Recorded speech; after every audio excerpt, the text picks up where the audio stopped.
Hi. അങ്ങനെ എനിക്ക് mix dry fruits തിന്നാൻ വേണ്ടി ഒരു ആഗ്രഹമുണ്ടായി. അങ്ങനെ ഞാൻ എന്ത് ചെയ്തു, ഫ്ലിപ്കാർട്ടിൽ ഓർഡർ ചെയ്തു. അങ്ങനെ സാധനം കിട്ടി. അങ്ങനെ ഇതാണ് സംഭവം. എങ്ങനെയുണ്ട്? ഇതിൽ ഒരുപാട് ഐറ്റങ്ങളുണ്ട് കേട്ടോ.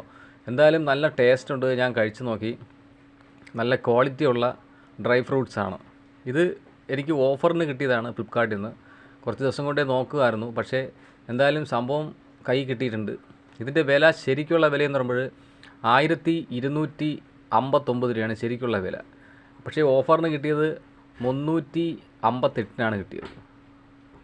ഇനിയിപ്പോൾ ഞാനിത് വാങ്ങിയത് തന്നെ വീണ്ടും ഒന്നും കൂടി ഓർഡർ ചെയ്യുന്നുണ്ടെങ്കിൽ അത് വീണ്ടും അതിൻ്റെ റേറ്റ് വ്യത്യാസം വരും. അപ്പോൾ എന്തായാലും ഞാനിത് പിൻ ചെയ്തേക്കാം. നിങ്ങൾക്കും ആഗ്രഹമുണ്ടെങ്കിൽ, നട്ട്സൊക്കെ തിന്നുന്ന ശീലമുണ്ടെങ്കിൽ ഞാനിത് പിൻ ചെയ്തേക്കാം. നിങ്ങൾക്കും വാങ്ങാം, ഓഫറിന് കിട്ടും. ഇതിപ്പോൾ 450 ഗ്രാമാണ്. പിന്നെ ഇതിൻ്റെ പാക്കേജിങ് കൂടെയൊക്കെ ചേർത്താണ് 1/2 കിലോ എന്നുള്ള 500 ഗ്രാമായിട്ട് മാറുന്നത്. എന്തായാലും നല്ല ക്വാളിറ്റിയുള്ള നട്ട്സാണ്, വിശ്വസിച്ച് കഴിക്കാം. ഇതാണ് ഐറ്റം. ഉണ്ട്, ഇത്രയും സംഭവങ്ങളുണ്ട് ഇതിനകത്ത്. ഓക്കെ.